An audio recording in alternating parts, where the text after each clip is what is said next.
Біреулеріңіз айтуыңыз мүмкін да, мен жай ғана етті жеп, тамақты жеп, қымыз қымыранды ішіп, керемет бола аламын деп айтуларыңыз мүмкін да.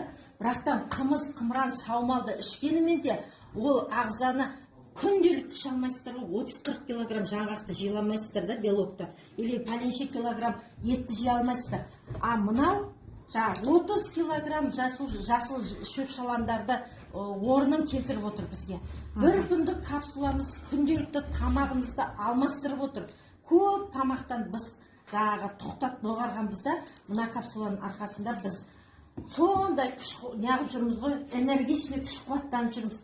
Енді мен өзім жаман қатты жақсы көрем барлық продукцияны.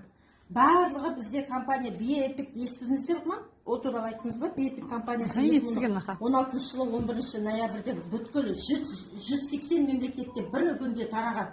Қазіргі таңда 2017-ның 15